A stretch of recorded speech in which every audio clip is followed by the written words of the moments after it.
Ladies and gentlemen, distinguished guests, it is my pleasure to welcome you to the roundtable discussion from barriers to bridges towards a more cohesive European research area organized by the Academia Europa Budapest Hub. Academia Europa is the European Academy of Sciences and regional organization, which will be later on presented to you by the academic director of the Hub, Professor Péter Hegyi. For now, let me introduce you the speakers and the program of today. So we will start with 4 presentations and then some Q&A from the audience. And after the break, there will be a roundtable discussion with the participation of our speakers and some other guests who will join them in the discussion. So first of all, let me invite Dr.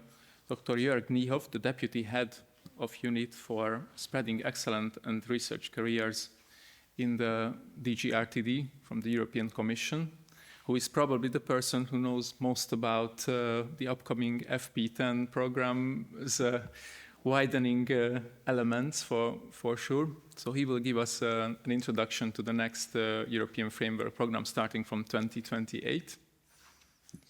Joerg, the floor is yours. Okay, good. Good morning, everyone. Nice to be with you, even if I can't join you in person on the spot, but at least we are able to join you from here, from Brussels. My name is Joerg Niehoff. As explained, in our unit, we are dealing with basically 3 policy priorities: European research area, including the work around the ERA Forum and the Pact for R&I. We are dealing with everything around research careers and universities in our unit, and in particular relevant for today, the part on widening participation and spreading excellence. So we're also in charge of one of the work programs of Horizon Europe, the one dealing with the widening component and the European research area component. Now, we have now seen all the proposals for FP10. I think the community was very happy that in the end our commissioner managed to insist on a standalone program for the framework program. There is a strong link with the European Competitiveness Fund, as we will see in a second, but in essence it is very much of a continuation with modifications and not a revolution that we see with the framework program. Let me just see if I can get my slides up and running. See, so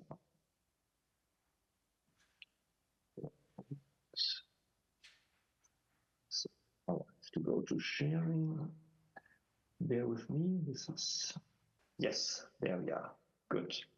So it covers the period 2028 to 2034, so the usual 7-year period that is aligned with the multi-annual financial framework. Getting there. Voilà.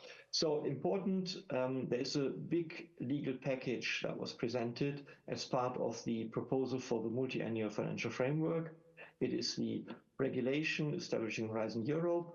There is also a specific program for Horizon Europe. So that's basically the same architecture of legal texts that we had in the past. It is accompanied by an impact assessment that justifies what we propose, and it includes in the impact assessment also the European Competitiveness Fund, or ECF as we call it now, and it's part of a bigger proposal including also the defense specific program and what we call the performance framework that includes a lot of the parts that deal with the implementation rules. Now, the proposal for the framework program and the specific program, it has a comparable structure to what we have seen in the past. But if you look at what the current framework program has as a text, we are basically talking about 2 very substantial documents, including in particular in the specific program, very detailed provisions on what we are supposed to fund, for example, in the 2nd pillar. So these things have completely disappeared in the current proposal, which means we are having here an approach that provides much more flexibility in the programming compared to what we had in the past. So the legal text is split into the general provisions And then the next chapters already reflect upon the new structure that we have. So there's a dedicated chapter on the European research area. And then we have the rules of participation part that in the very old days, again, was a standalone document, but is now integrated. Important to keep in mind, the first part, so the legal proposal for the framework program as such, is in co-decision between the European Parliament and the Council. So that's where the EP comes in full force in a co-decision, whereas on the specific program, which is, as you will probably see if you look into it, a very slim document, that is only adopted by the Council, and the Parliament has an opinion on this one. Now, going one step further, the main difference in terms of structure is that the European research infrastructures used to be in Pillar 1, and they have been moved into the Pillar 4. And the Pillar 4, which used to be a horizontal part, is now erected into a stand-up pillar under the title European Research Area that includes the ERA policy. So what we do today in the ERA forum and in close collaboration with the member states. It includes not only research infrastructures, but also technology infrastructures. And it maintains a strong part on widening participation and spreading excellence. And later on, I will focus in particular on that part. Now, you see in the second pillar, what used to be also what we call the clusters today, we have 4 parts that are directly related to the competitiveness issue. And there we have basically the interface where the Competitiveness Fund and the framework program meet in terms of substance. And we have, in addition to that, the societal part on the global societal challenges, the EU missions, and the new European Bauhaus facility that already today we implement in a fashion quite similar to the missions. We maintain in the third pillar the European Innovation Council and the Innovation Ecosystem part. There you will also find the EIT KICs in the future. And in the first pillar, we have the European Research Council, the MSCA actions, and under Science for EU policies, you basically find the JRC, the Joint Research Center of the European Commission, with their activities. In terms of budget, we are basically here looking at a substantially increased budget, basically a doubling. 175 million are proposed, where a good part of the increase goes into the innovation part. So the EIC is benefiting from a good increase, but equally also the ERC and the other areas in a pro rata fashion to some extent. Now, this is, of course, a budget that is subject to negotiations in the context of the overall multi-annual financial framework. So here we look at the finance ministers to see if they agree on putting a strong focus here on competitiveness and innovation and research. And we hope that we get a good result. We know that we have strong support in the Parliament on this. Now, in terms of novelties, without going into too much detail, the main novelties is a further attempt to simplification, and that is, of course, is a moving target, because also through the next years, when it comes to translating that into the model grant agreement, into the different calls, simplification is a big item for our commissioner. There is an attempt to further streamline and simplify the partnership landscape. A big element under the EIC with different approaches from DARPA to ARPA. I'm not going into that one. And the research and technology infrastructures. The first novelty is that we include technology infrastructures. The second novelty is that we propose that European infrastructures of common interest can also receive co-financing for the establishments. We have some novelties under widening, and in general, the program should be open to dual-use research. That, of course, again, all subject to the opinion and validation by the co-legislators. On the simplification, there are attempts to simplify the reporting. We will go to lump sum grants by default. I think in the current last work program under preparation, it is for my work program part, we are at 60%, so there is still a way to go. There is a simplification in terms of the types of actions that we are talking about. Time to grant should be further shortened from today 8 to 7 months. And I think that's what I already mentioned in the beginning. On the programming side, we want to be less prescriptive from the beginning in terms of the scope of the program to be flexible over time and be able to deal with upcoming challenges. And you will have seen already the flavor in the current work program is to be less prescriptive also in terms of topics, to be more open also to the ideas of applicants, which of course is a trade-off, because that means in principle we are also inviting more ideas, inviting more submissions, so there is a trade-off with the success rates that we will see in these calls. And of course we continue with the approach that, at least in the main parts of the program, so cluster 2 and also in cluster 4, in particular the consortium approach is the default approach. Now, I'm now moving slowly to, this is important. So the link with the competitiveness fund, where does it come in? So it comes in what I mentioned before, these policy windows, because there's a strong focus in the competitiveness fund to support these 4 areas, but not with research. The research component that supports these areas is the part that is funded under Horizon Europe, but it is defined in a dedicated work program and agreed and decided in the comitology, so the agreement with the member states and the European Competitiveness Fund. But the budget comes from Horizon Europe. So there will be a new, let's say, part of the program where I think we will all have to explore and see how that works in reality, because there will be changes in terms of programming and implementation compared to what we see today. Now, finally, we come to the part that is, I think, at the core of today's discussion also. How does it work for what we call the widening countries? It's perhaps not the best terms in terms of describing the situation, but there we are. I think the term will be maintained also in the next program.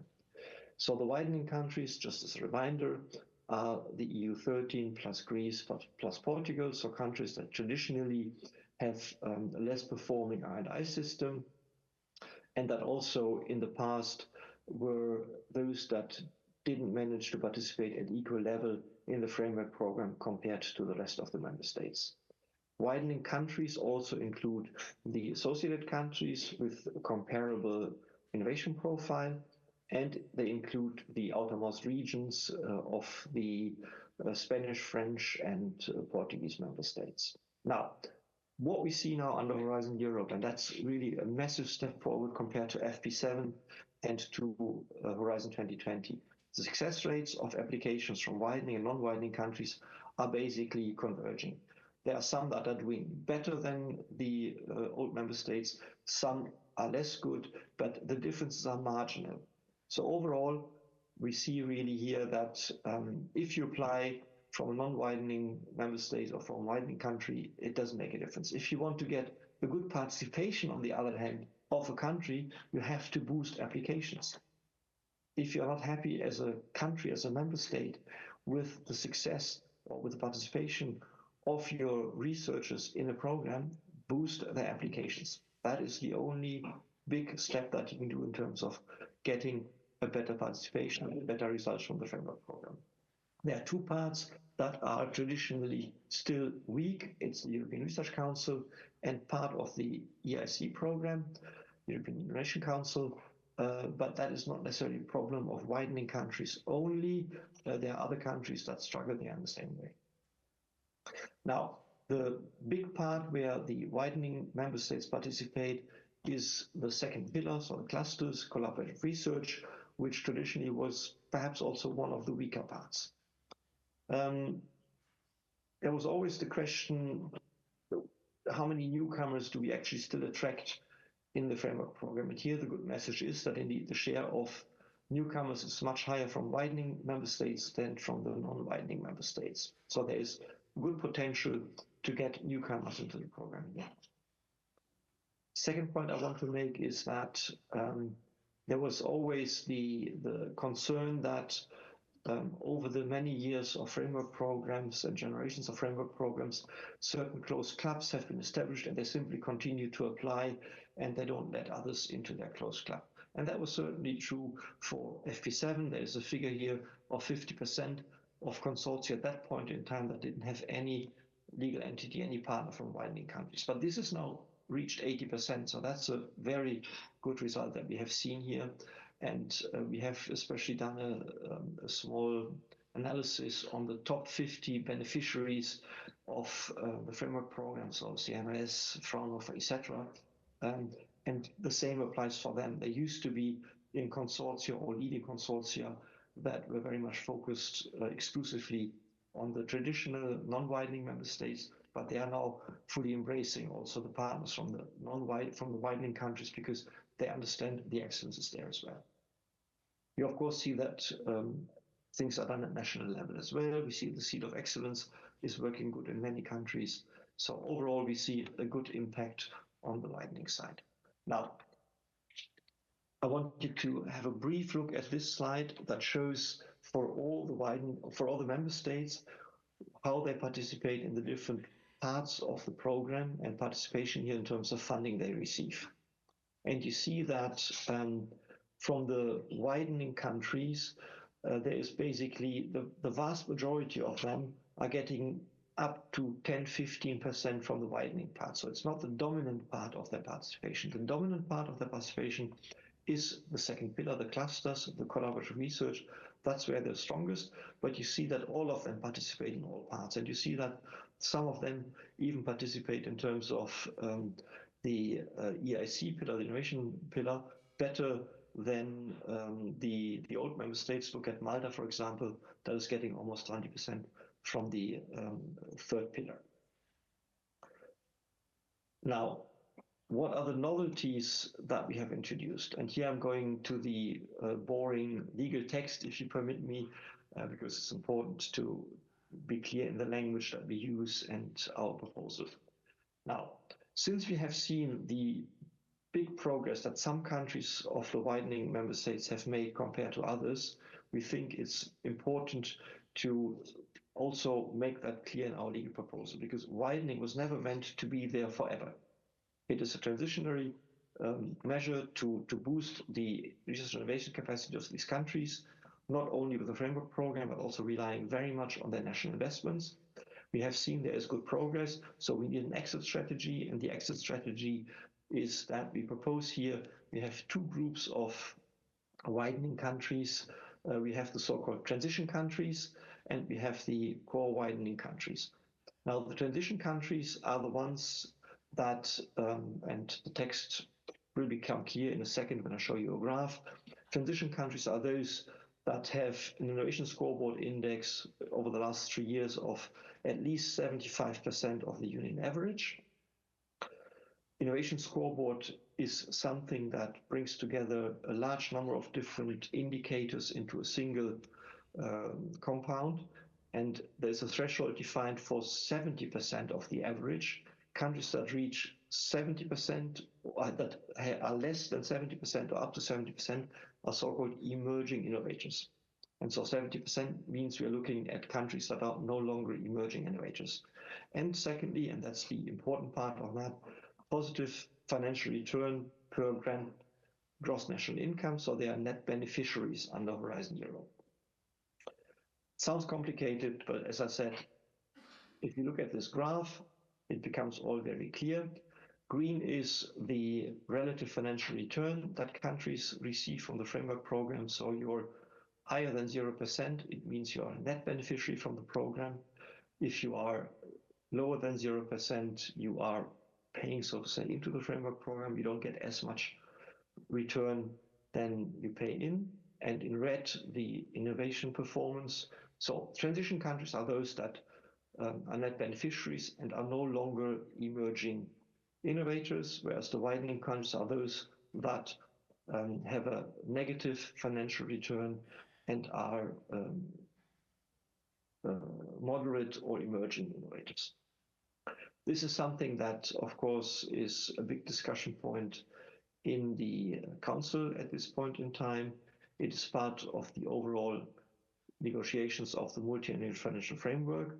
The Danish presidency has taken these provisions on widening by putting them in square bracket out of the remit of the research working party that is normally negotiating this in Brussels. So there are research delegates from the different ministries that are negotiating the framework program. Not this part. This part is negotiated in a group that is chaired by the finance and external affairs ministers. So we have to see what comes out of that. But you see here a very clear categorization of two groups of countries that is fixed for the duration of the framework program, and we expect that transition countries are then going out of that category in the next framework program, and hopefully we can move some of the proposed widening countries then into the next group.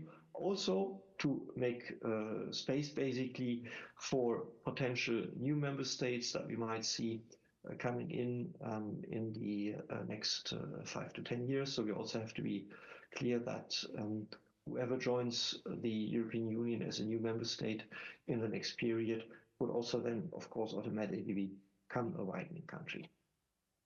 So let me go one step wider. So this is basically now spelling out the countries that you saw on the slides. The difference is here that we still have the notion of actions under the widening component can only be coordinated by legal entities from widening or transition countries. Having said that, a reminder that, of course, in the widening component, we always have this notion of advanced countries that can take part as well, especially in the large actions such as teaming and twinning. We have seen that they have an important role to play. And that, of course, is also a message to what we propose to be transition countries in the future. If you take the example of, let's say, Portugal or Cyprus, they have a huge experience now in building, for example, teaming centers as long-lasting, sustainable structures that really change the landscape for R&I in their country. But they can, in the future, be advanced partners and support then the widening countries in running these structures. Now, what's the difference between widening countries and transition countries in terms of practical consequences? There is an article that defines we have two different types of blocks of measures, what we call capacity building measures, which includes teaming, ERA chairs, and ERA research managers. So the capacity building measures are limited to the widening countries. So Bulgaria, Romania, Hungary, etc. can still coordinate teaming, ERA chairs, ERA research managers, but Portugal, Cyprus, Malta, etc. can no longer coordinate these networks. Whereas the bulk of the other actions, from twinning to excellence hubs, ERA fellowships, ERC pre-accelerator, cost, NCPs, nothing is changing there, including also any other new types of actions that we are possibly designing together with the member states in the work program that support networking, knowledge valorization, or help countering brain drain. There is an important conditionality that applies to all widening member states, that they have to demonstrate as of 2030 that they increase their real expenditure and public investment in R&I in order to continue to qualify as coordinator for capacity building measures. So that is an important incentive conditionality to make sure that we also continue to see national efforts to improve the R&I systems, because without the national efforts, regional efforts, including those supported by the cohesion funds, we're not going to see much progress. There's also in the specific program an article, but that doesn't add a lot to the discussion here, other than, again, underlining here also the relevance of R&I performance in countries and the link to a solid science base, management and governance on R&I institution, matching activities at national level, and so on and so forth. So with this, I think I'm through my presentation, which can of course be shared with participants after this. So let me stop sharing, and I see a little bit more again also of the audience. So thank you, and back to you.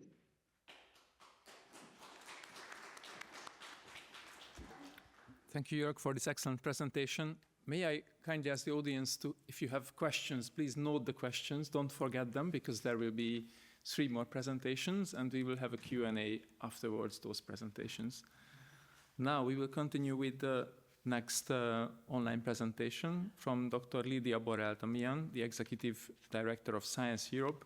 As you probably know, Science Europe is the association of science funding and science performing organization within the European Union, with a very strong voice in the European Commission, and the involvement of Science Europe already in this proposal of the Commission is substantial. So, Lydia, the floor is yours. Thank you, and good morning, you all. Can you hear me well? I can hear you. Yes? Okay. Yes, so thank you very much. Let me start sharing my screen just to make sure that it works well and put the presentation mode. I hope you will be able to see it now. Should be fine. Yes, I would like to, first of all, congratulate the Hungarian Academy of Sciences for its 200 years anniversary. It is such a special occasion and is so such an enormous achievement of this long-standing activity, academic activity. Your role is extremely important, and I'm very happy to be part of this celebration, even though not the best way for me. I would like to be there with you. However, as you know well, Gergely colleagues, there are some obligations that have retained me here in Brussels. Nevertheless, as I said, very happy to participate, very happy to share the joy with you on this tremendous long-standing achievement. Now, following the introduction by Joerg, which is fantastic. Also, let me thank the Commission for their efforts in listening, because we the stakeholders, we do see how good of a listener they are. They pay attention to us. Then, of course, they need to take their decisions. And as Joerg said, there's very complex process with the member states, with the parliament, with everybody. But we can clearly perceive that openness to hear and to try and stay grounded with the realities of research. So thank you very much for that. Now we, of course, naturally, we welcomed the proposal in July, the proposal of the financial multi-annual financial framework and Horizon Europe. We welcome it. At the same time, of course, not everything is decided, and that's a good thing. Therefore, we have positive points of concern, and proposals, which some of them we've already made in the past. Some others we are going to do in very shortly, as I'm going to briefly explain. But I will not go in detail into this slide, because Joerg did a very thorough presentation, but just to put into the context one of my messages that follow, just to say that we agree with the evolution with respect to Horizon Europe, not the revolution, that we sort of agree with the 175 billion, because we think that in fact it should be 200. But okay, all 175 represents already a good increase. At the same time, of course, that is just a big number. Then we need to see how this money will be spent, and that is part of course, the discussions. How the money is spent, not only the sheer allocations, but also the policies that will underpin that expenditure. So in Science Europe, in fact, we started in January 2024 to reflect on the framework program. We had a very initial position in January, together with other stakeholder organizations in Brussels, already advocating for 200 billion.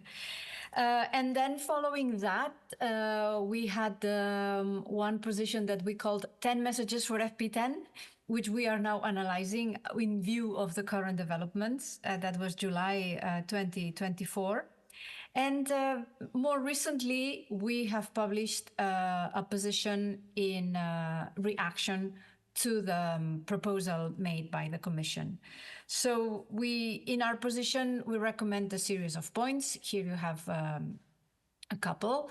One is on funding, because, as I said, we believe that 175 billion, if that is a compromise, fine, but then it should be really a threshold that we should not go underneath, and it should be ring-fenced, and as far as possible aligned with the national investments. So we always take, Science Europe is composed of organizations, national research funding and research performing organizations. We always take care that there is this alignment between national investments, national policies, and the policies of the EU. We also have a reflection to make about the competitiveness term and how it is defined. And we have a little bit of concern. We have a point of concern regarding here the link between the European Competitiveness Fund and the Horizon Europe Fund, just because we would like to avoid that the research is seen as an instrument to competitiveness only. Research, I think I'm preaching here to the converted. It is much more than an instrument for creating value for society in terms of economy and growth. It is also an element of culture. It is an element of societal cohesion, etc. I'm sure you know better than me why research is for. But we do understand that research and innovation is, of course, part of the competitiveness. It's just that we would not like to restrict the mission on behalf of the competitiveness.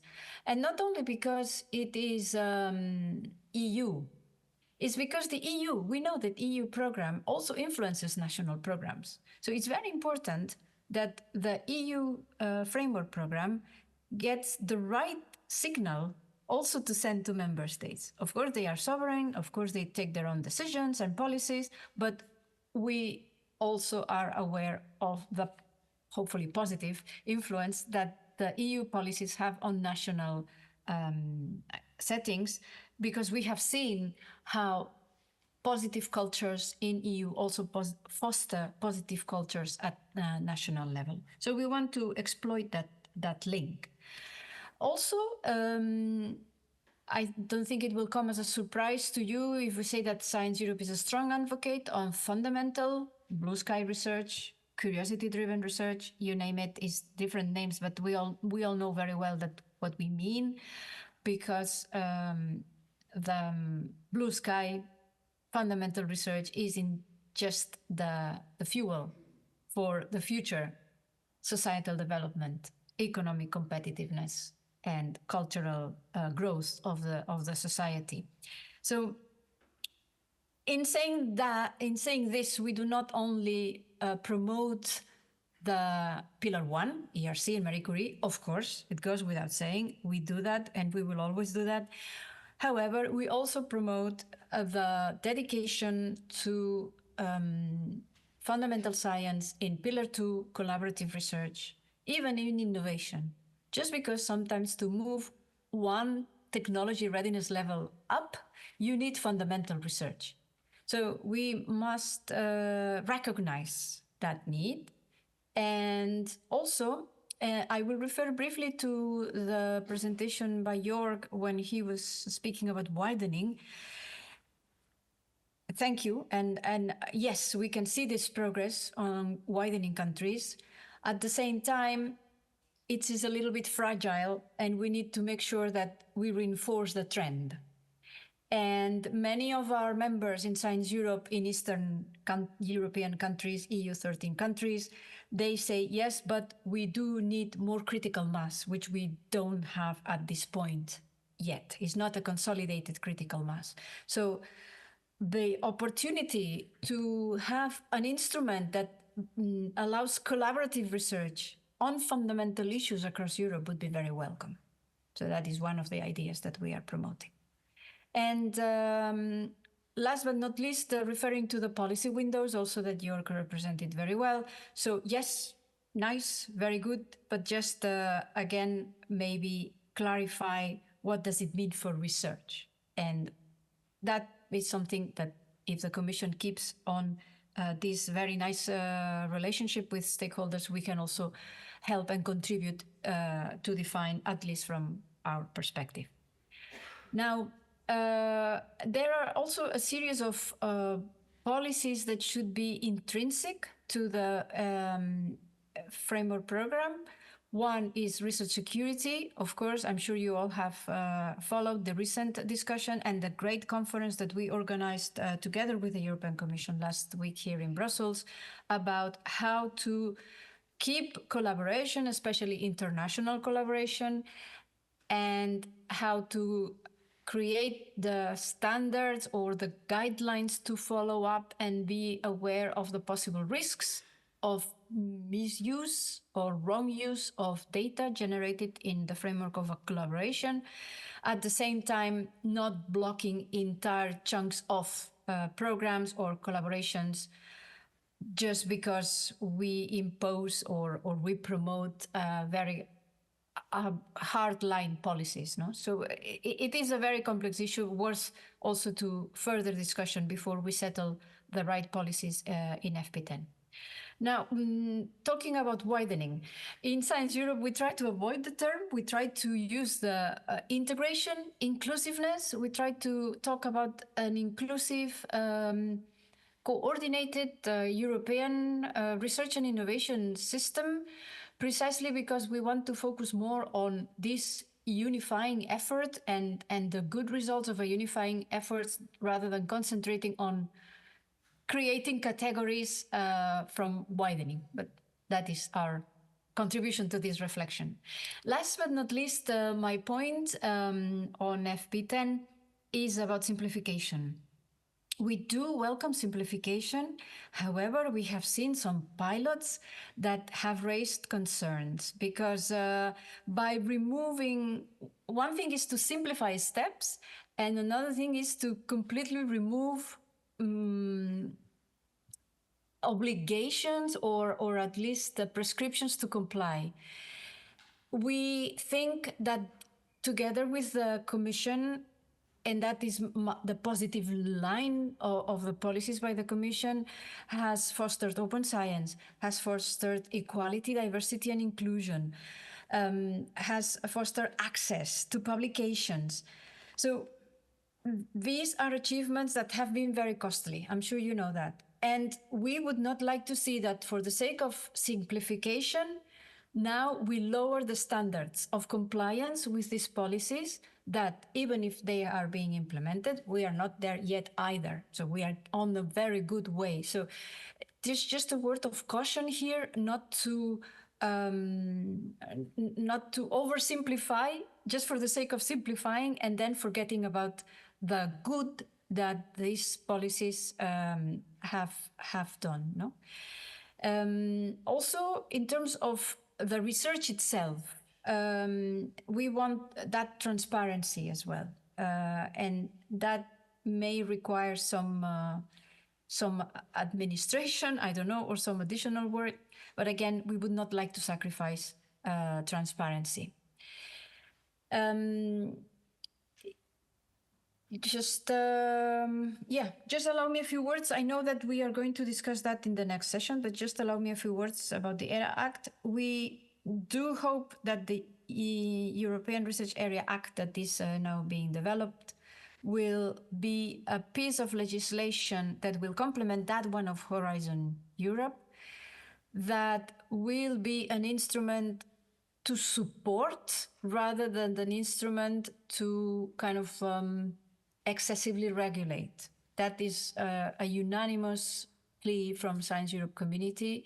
Yes, legislation on ERA, perfect, because we do want to push the boundaries. Do we want to push in a more firm basis, building on the achievements so far, but we don't want to over-regulate so that then we start creating more negative consequences rather than positive consequences. So we think that the ERA Act, also Innovation Act, that we may or may not talk about this today, should be deeply rooted in the core values of research, incentivize investments, incentivize policies, advance positive research cultures, and make necessary links with other existing legislation like the Copyrights, Digital Services Act, etc., that already have a special clauses for research. So we also would be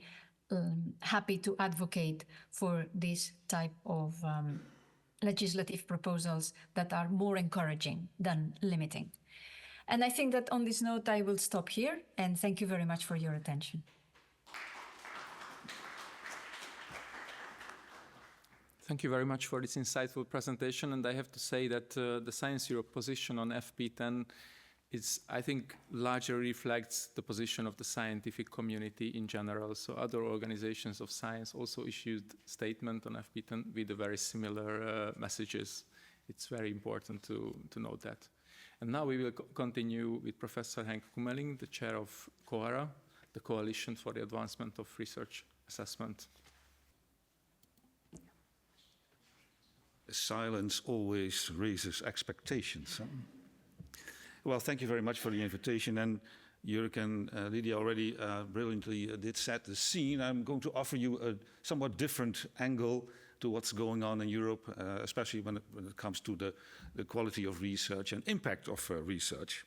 What I want to do in my brief talk is well, two elements that are relevant to what I'm going to say. First of all, if this device is going to work, yeah. My talk consists of two elements. First of all, I will say a bit more about the role of COARA, and you probably know this by heart by now, but nevertheless, I will tell a bit more about what we are doing, what we are there for, and then I will say a bit more about our position on what's going on in FP10 era, and also what the background of Draghi, of course. And we have opinions on these kind of things. And well, I think the key conclusion is already that what we are doing is very instrumental in making all these research efforts a success. Well, what are we there for? Well, you probably know that the European Commission took the initiative to come up with an agreement on research assessment. And the idea behind is that we want to get more, let's say, a common goal, a common direction within the European Union when it comes to maximization of the quality and impact of research. But a very important element of this agreement is that we go to action. And I think that's quite different from what all the initiatives that are already there. For instance, the DORA, you probably know that San Francisco Declaration, all kinds of signatures there, but what are we really doing? And this effort is about really making a change, changing, let's say, the way we assess our research. And if you sign up for COARA and for the ARA, you sign up for at least 10 commitments. Some would say 10 commandments, but it is 10 commitments. And 4 of them are really key. And one wonderful thing, yesterday afternoon we had a discussion on policy advice. And this is also a very important element, that you really recognize that there are several ways to make an academic career. And if it's really important that we work with, let's say, science brokers when it comes to society and establishing a contact with policies, then of course we have to think about, yeah, well, these are different types of careers. Also, when it comes to use of metrics in assessing quality, well, we are not against metrics, of course, but you have to be very sure that the metrics are really doing the thing that you think that they're doing, really expressing quality. So the appropriate use of metrics, but also appropriate use of rankings is also a very important element. We see certainly in certain situations that, for instance, individual career are assessed on the basis of rankings, access to all kinds of jobs, but also on, let's say, the institutional level. We still see in some countries that the budget that is allocated to universities or other knowledge institutions are based upon flawed rankings, especially these large language models of large language models where you have indeed, large language matters indeed, you have this issue where these league table rankings, that's the term, of course, are very flawed and transparent, and they really are not helpful in making sure that the research is relevant to the society where the knowledge institution works in.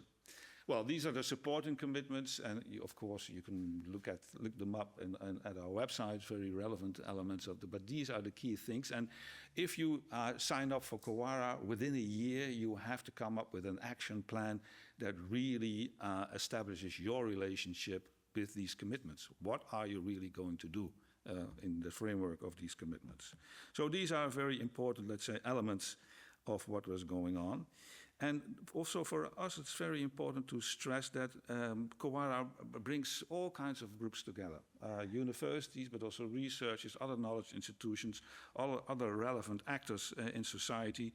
And it's also, I think, very important to stress that we were established on the basis of an initiative of the European Commission. But momentarily, we have all kinds of members also from other parts of the world as well. So North America, Canada, Latin America, Africa, Asian countries, Australia are also part and parcel of this Quora initiatives.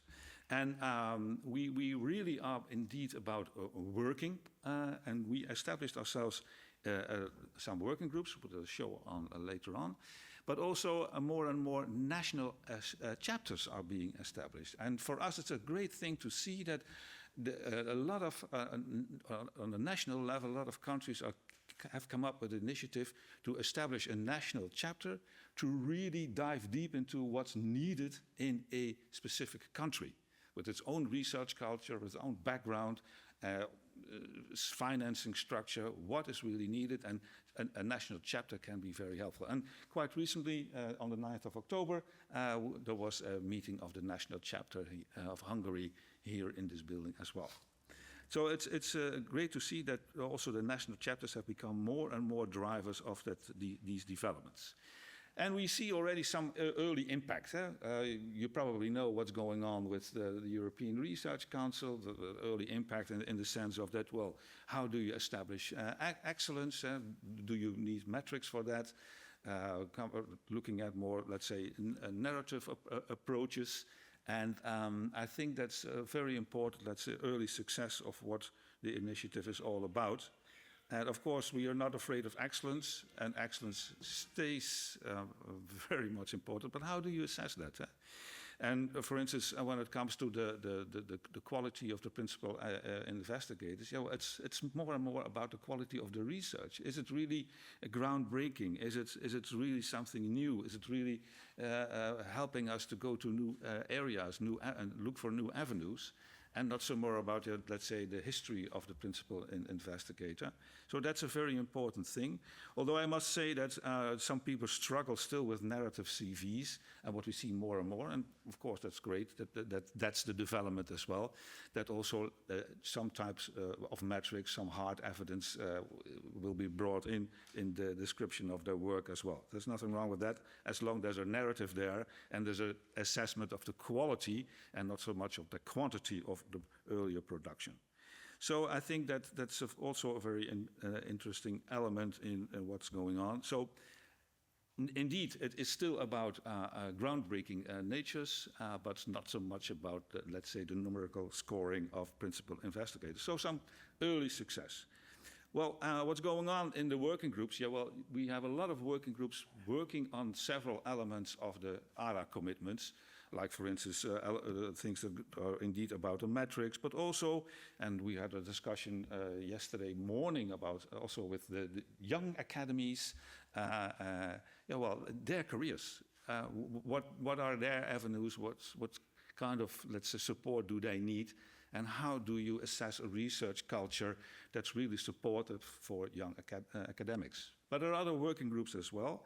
And for us, it's very important that they really come up with proposals that really can be endorsed by the wider community. So we organized ourselves last July, I think it was, a endorsement framework within Quora. The General Assembly agreed to that. And now we're in the midst of, let's say, assessing the quality of all these proposals And there are some of them already out on the website. And I think these kinds of, let's say, proposals, very practical things, are helpful in really organizing the change. How do you assess quality? How do you work on early careers? How do you deal with multilingualism? All these things are relevant for, let's say, assessing quality. And I think that these working groups are doing really important things. And on our website, you see some early reports, early successes. And in the coming months, you will see more and more proposals of how to work on these kind of things. Yeah, well, perhaps some of you are old enough to remember Frank Zappa, avant-garde musician in America. To rephrase him a bit, Quora is not in it for the money. But of course, we really think that money is relevant, is creating a backbone for what we are doing. But I think we are mostly there for the role in advocacy to change conditions of research, to make sure that we have a healthier research culture that is broadly recognized as a precondition for any sorts of excellent research. And I think when we already, in the earlier months, we discussed also the relevance of the ERA and the Draghi reports. And I think for us, it's quite relevant also in these kinds of reports, that some kind of a policy harmonization is key for success, also within the European Union, the European framework. And the reform of research assessment is a key pillar of the ERA framework. Is in fact a precondition for research excellence. And one of the things is, of course, the newly proposed fifth freedom. It's a great thing. Movement of research, innovation, and knowledge. Well, it's only possible if you are capable of smoothing out some of these differences in the research assessment systems per country. They have to be, let's say, minimized. And of course, the increase of a budget is to the benefit of a healthy change. And it indeed, in that sense, is the backbone of what we needed. Lydia already told you something about the key elements of ERA. And my background is in law, so a brief remark to what Joerg has been saying earlier this morning. There is no such thing as boring legal texts. They are wonderful, they're brilliant, and we need them. And I think that the ERA Act can also be very relevant. Although I think I fully agree with Lydia, but it can be part and parcel of a discussion later on. When it comes to laying down all kinds of elements in such a legal text, I think that it should be more focused on, let's say, the key principles than on all kinds of binding nitty-gritty elements in that. So be very careful that we don't end up with indeed a Bible of an ERA Act with all kinds of detailed instrumentation in it. And I think that the key elements are there as well. And I think that the Quora can be helpful in the issues related to alignment of policies and the research framework improvements, and also the safeguarding of values, very important elements also mentioned already by several speakers. And the wonderful thing for us all in the room and all other people as well, the consultation on the ERA Act is open now. And just recently, last week, I talked to some people of the European Commission, and they explicitly asked me to mention that to you, and energize you, fire you up to go to the website and to fill in the survey. They want to hear your opinion on the ERA Act. Well, my final slide is indeed the conclusion. I think that discussions about the budget, it's wonderful that we achieved, at least it looks as that we achieved an increase of the budget. See how it goes in the coming period.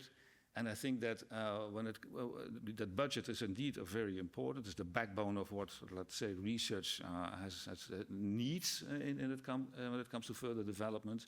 But I think in our view, and I think that a lot of policymakers' view, the Fifth Freedom and the ERA Act are equally important. If we really want to achieve things in research, also within the framework of the European Union, we have to find ways to have a, let's say, more harmonized look at what research quality is, how we work together with research quality, and that also makes it possible for other countries that for instance, in the widening program, can really work together if we have a clear understanding of what we expect from each other and how we organize all these careers. So I think that the ARA, the agreement, but also COARA can be very instrumental indeed in organizing research success within the European Union. Thank you very much for your kind attention.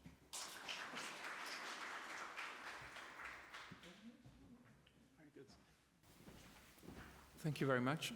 And now let me invite Professor Katalin Solymos to the floor. She is the academic vice director of the Academia Europa Budapest Hub, the member of the Access to Excellence subgroup of the ERA Forum, and the former chair of the Young Academy of Europe. So she will also present probably a little bit the perspective of early career researchers. Thank you very much. So as it was mentioned, I'm here in several hats, but what I will present as a kind of comment on the FP10 will be a statement that was released really last week by the Initiative for Science in Europe. For those who might not know very well this organization, it's a kind of independent association, like an umbrella organization, which is including several learned societies covering all scientific fields, but also researchers, associations like the Marie Curie Alumni Association or the Eurodoc or ICORSA, and the Young Academy of Europe is part of this organization, and together they've developed, the ISE developed a kind of reflection on the FP10 program. One more thing which might be important to note, that the ISE was one of the organizations which successfully argued and had a decisive role in launching the ERC, and among its first chairs we had Mariana Gago, Minister of Portugal, and then Maria Leptin, who is now the president of the ERC. So the statement is arguing about similar issues that were raised by Lydia.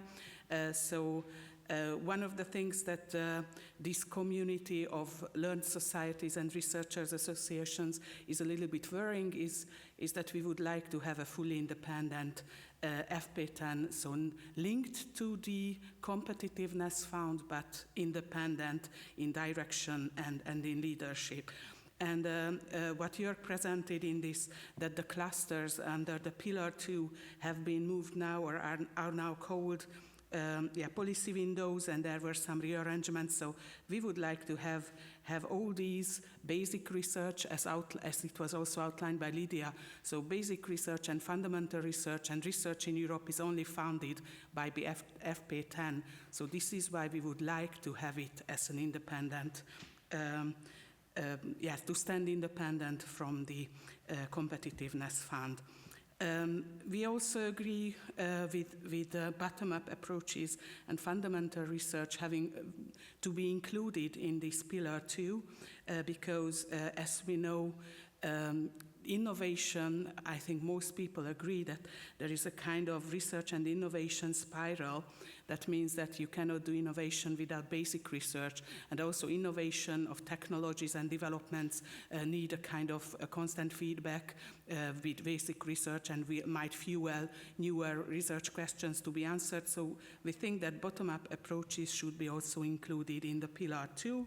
The ISE also argues about the importance of bottom-up approaches and also top-down, but we would rather argue for including bottom-up, so researcher-driven topics and not necessarily those which are policy-driven, so I mean determined by the policymakers.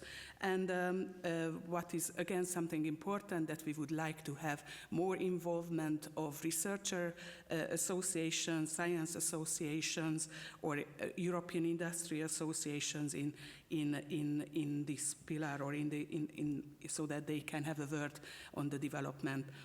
About the financing, Lydia also mentioned maybe some things about simplification. I know that many people argued about lump sum being a positive thing, and for ERC and MSCA it is really rather positive that you have a relatively simple way to have a financial reporting. But for cooperative big grants with consortia, it's rather problematic to prepare in advance a large budget. And the most problematic thing mentioned here, I don't want to be very long on this, is that it's a risk, because if even one of the participants is not doing their job in a consortium, then nobody will get the money. So this is why lump sum might not be the best solution for. So in the statement released in last week, we argued about this. And on the other side, of course, kind of flexibility of the funding would be really useful, because you don't know when you are preparing a proposal, you don't know what will happen 6 years later or 7 years later at the end of your 5-year proposal. So there should be more flexibility in this respect. We recognize, or ISC recognizes, the importance of funding dual-use research, but at the same time, in order to somehow protect a little bit better the basic research or other research in the FP10, we would like to suggest to have a kind of cap, maximize the amount of each policy window that can be spent on dual-use type of work. As mentioned earlier, for Pillar 2, all over through the program, we would like to ask for better involvement of all kinds of associations, researcher associations, learned societies, but also industry and SME associations, because it's really important. As we discussed yesterday on the Sapea and Alla afternoon workshop or kind of session, the more diverse the group which is providing scientific advice that was discussed yesterday, or the more diverse the stakeholders are contributing to the development of the FP10, the better it would be, and they should be also maybe included in later phases. And Lydia mentioned also that of course the sum, the 175 billion is a nice sum, but we would stick to the Hayter report's suggestion of having 220 billion euros because that would ensure competitiveness of Europe on the global scale. And the last slide is about, as Lydia also mentioned, so we are really grateful to Joerg and to the Commission to listening to us. But of course, as researcher associations or this kind of organizations, we need to argue for what we think could be improved. But at the same time, we also thought that there are things we should also emphasize that we would like to keep and safeguard. So we are really glad that the ERC and Marie Curie funding schemes are available, where we would like to outline a little bit that we heard so we would like to argue that the Marie Curie and both the ERC should not be without any directionality, so no top-down, it should be researcher-driven. And the societal challenges are important, and for the widening, I think we will talk about the widening in the second part of the event, so I won't go too much in details. My personal opinion, so that's not in the ISC report, that cost actions are very important and should be safeguarded and emphasized, because especially for early and mid-career researchers, it's a fantastic tool for networking and to getting involved in, from EU 13 countries to getting involved into large European networks. So that's something we would like to keep, and I think the other thing I mentioned, that maybe there are some things that more discussion could follow on widening and how to realize it. Maybe in the second part of the event we will talk about it. And thanks for listening to us, and I hope that some of these things will be heard and will develop a better, or will improve, and we have a very nice FP10 in the future. Thanks.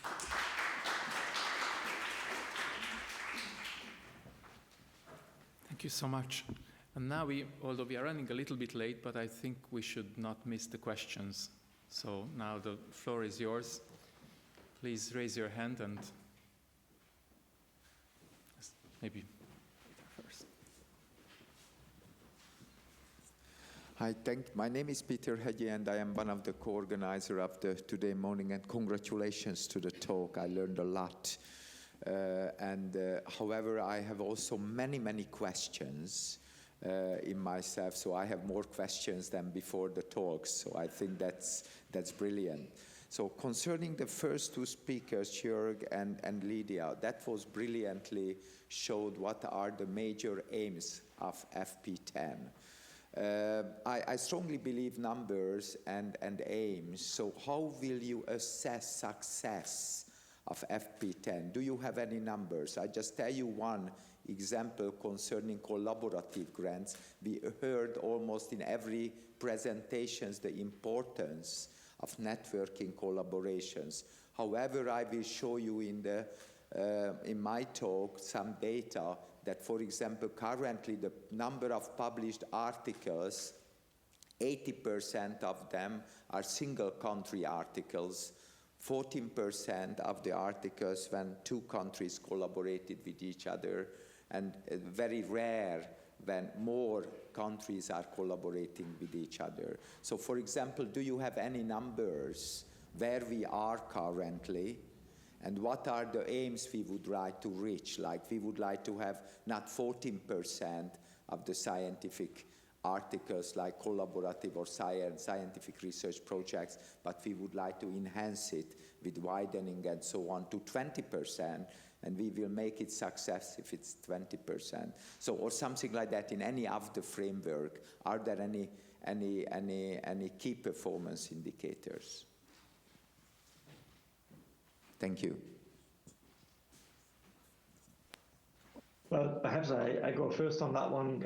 Thanks for the question. I think it's an important question in general. How do we measure success of the framework program and of the different parts of the components of the framework program?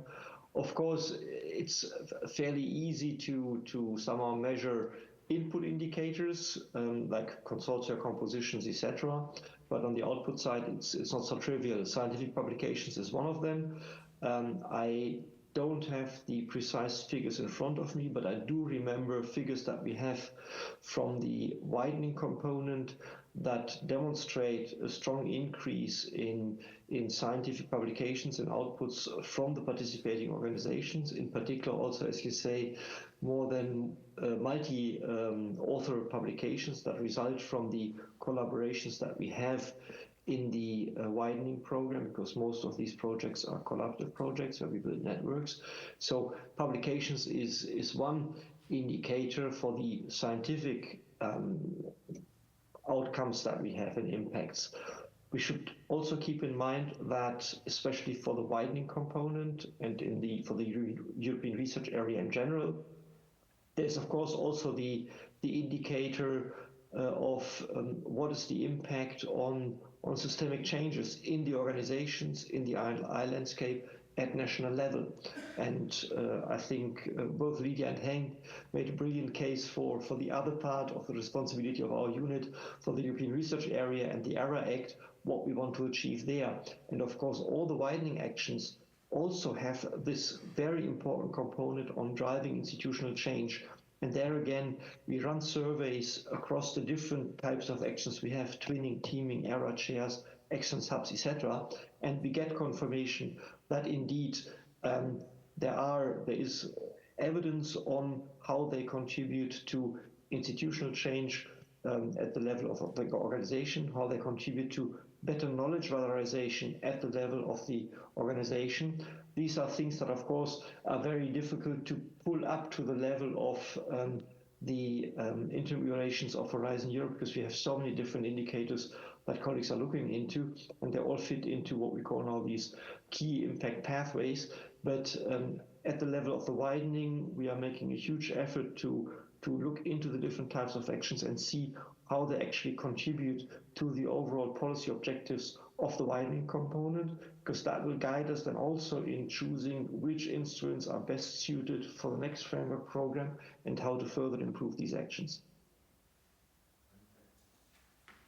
Yes, thank you for the question. If I may come in now. Thank you very much. It's a very good question.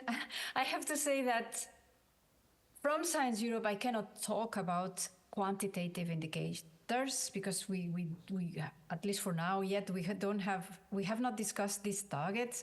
But what we do have is a series of qualitative indicators, if we may talk like that. One is indeed, as Joerg referred to, publications. For us, Science Europe is very committed to open science and open access to research publications and data and software and protocols, so all outcomes from research activities. And we would like to increase the number of outputs that are free of access, free of publication. And some of you may know that we, members of Science Europe, are very much engaged in the Open Research Platform, ORE, that is going to become a publicly run platform with the help of the Commission. We think that this is a very important step in generating a unique and united platform for Europe, where authors and readers can post and be peer-reviewed with good quality outcomes. So we think that this is a step in the right direction in making publications accessible to all researchers. Then allow me also a point on investment. What we pursue is that everybody in Europe raises their level of performance in research and innovation. And as you probably have all in mind, this nice decreasing curve of the countries that invest the most in research and innovation and the countries that invest the least, and how this is quite directly related to their performance in R&I. So one of the key performance indicators for us would be to see that gap reduced, and also that will result in a better performance of Europe as a whole. You know, also we are facing this situation with in international settings, especially the United States, where I don't know if you saw a news in Nature last week that 75% of researchers in USA are thinking about leaving their country for research.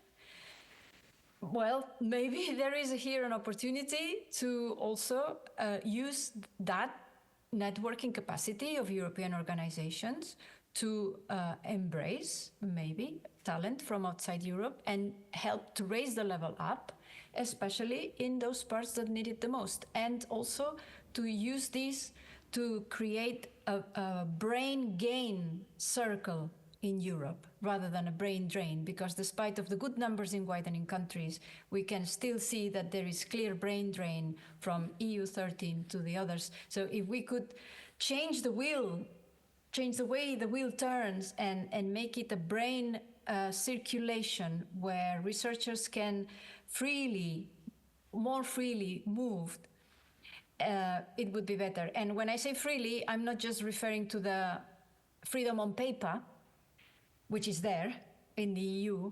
It's about the freedom together with supporting measures for researchers moving, their families, etc., because that is also an obstacle that has been identified in as an element that prevents brain circulation. So sorry, not really target figures, but clearly some structural conditions that we believe they can change to reinforce the role of Europe in research and innovation. Thank you.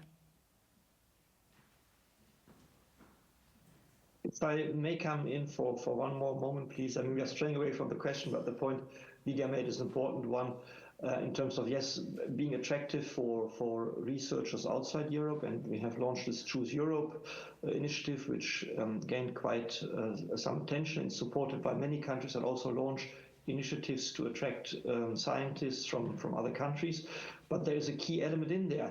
It cannot be at the disadvantage of researchers that are already in Europe. It's not a replacement process. So we have to increase across Europe private and public investment in research if we want to be attractive for additional talent. And I think that is the key message also to those countries that are currently displaying a low investment in R&I.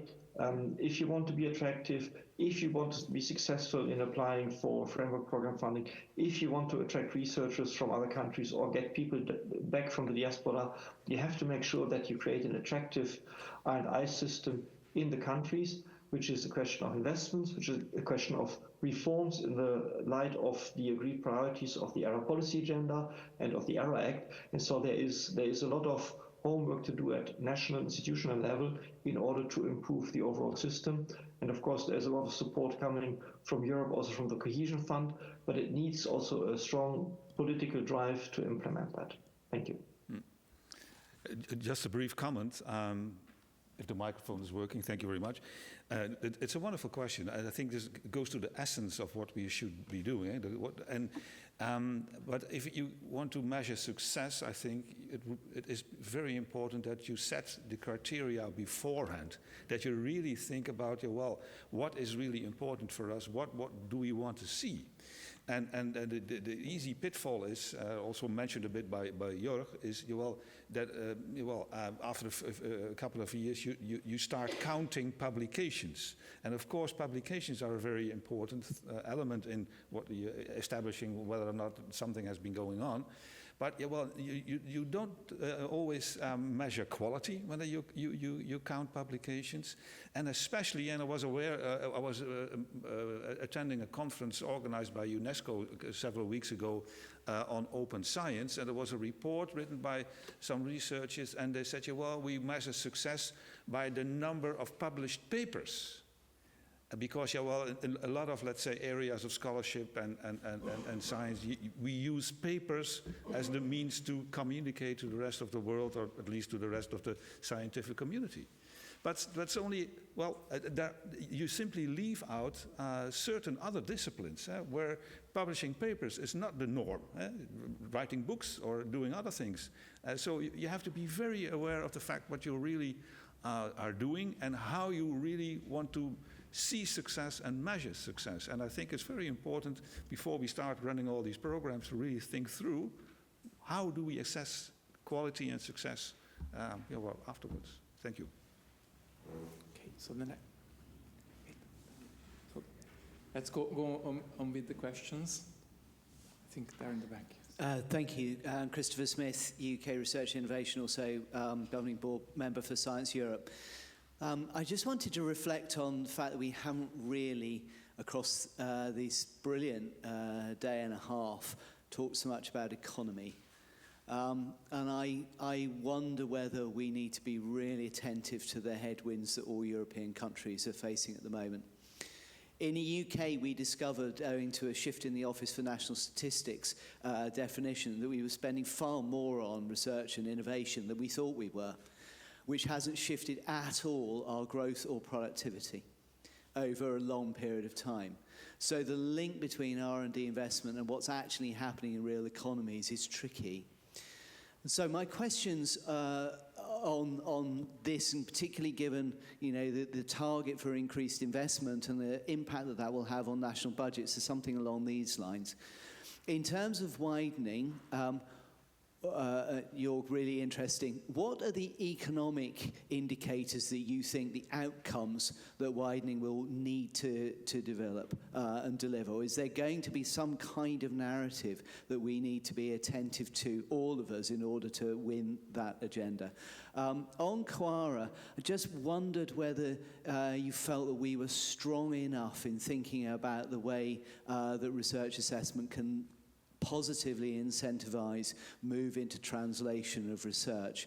And just on some of the issues around targets and so forth, I wonder whether we need to think about whether capping dual use is the right way or whether we should be leaning hard into dual use.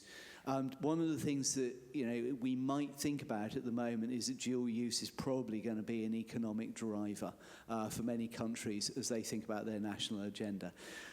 This doesn't affect at all my commitment or the UK's commitment to basic research and all the other values that are mentioned, but I just wonder if we're positioning ourselves absolutely spot on where those kind of pressures are going to be coming in at national governments as they start to negotiate this settlement out. So interested in conversation. Well, thanks a lot, Christopher. If I may start on the widening part. I mean, if you look historically, we had teaming, twinning, era chairs, which was all about capacity building, teaming, so creating centers of excellence, and creating links, network between leading institutions and institutions from widening countries. So it was very much focused on the scientific dimension. What we have seen here is that two observations. We had a brilliant workshop some weeks ago where we had Program Committee, ERA Forum, Research Working Party looking at project examples. And the surprising message that we got from the widening projects is that there is no advanced partner and lagging behind partner. Once they started collaborating, they understood immediately that the partner from the widening country had the scientific excellence. It was just not visible. So I think that was an important lesson for us. The second is that for the teaming actions, we have seen that there have been a good nucleus for economic activities, because most of them, all of them, make a big effort in terms of financial sustainability. So they look into other funding sources, but they also establish a lot of private collaborations with industry around that. But that was not necessarily the big intention from the beginning. So what we have now done under this Horizon Europe is we have designed first instruments that better link the scientifically excellent partners in the widening countries to their ecosystems and look into economic activities. Two examples, we have the so-called excellence hubs, where we have two innovation ecosystems from two widening countries around the quadruple helix. So we bring in economic actors, societal actors, etc. And they all come with a clear idea of an economic valid proposal for development. It can be in energy, we have seen on underwater cultural heritage, but it always is built around an economically valid proposal to develop. And that was good to see that we have an enormous interest in this kind of call. So we see massive oversubscriptions. And so we're having a last one now in 2027 with a massive budget, but we go in there with a reduced funding rate because we see it is economically relevant. So we want to also see that contribution from the partners to that project. The second is something that addresses a completely different population, because we so far have mainly addressed research organizations, public actors. The big issue with the EIC accelerator is the low participation from widening countries. So in the widening component, we now have what we call the EIC pre-accelerator, which helps SME startups to lift their research to a certain level of TRL and get them in the pole position for the accelerator. And it comes, if successful, with the full support that the accelerator offers in terms of guidance, support from business agencies, etc. So these are things that we are currently establishing in order to indeed address also something that creates economic value, societal value at the spot of the legal entities in the widening countries, because that was something that was not so well articulated in the past. And for us, that's the way to go also for the next framework program. Thank you. Thank you. Any other comment or question? Maybe just a short, addressing shortly the points by Christopher Smith. Thank you, Christopher. Is just, you very nicely and eloquently put the very complex links that are between research, economy, society. I think that we need to get better at that. I fully agree with you. And I think that we are addressing these now perhaps in just, how can I say, in patches, like we try to fix research assessment. We try to fix the link with innovation. We try to fix the link with societal well-being. So maybe we need to put together, maybe we need to link the dots better to better understand the very complex relationship between research and how it translates to society.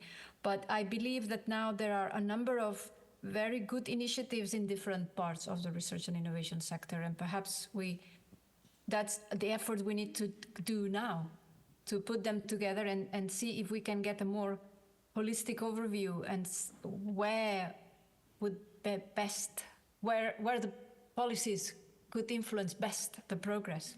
Thank you for your comment. Very interesting. Thank you.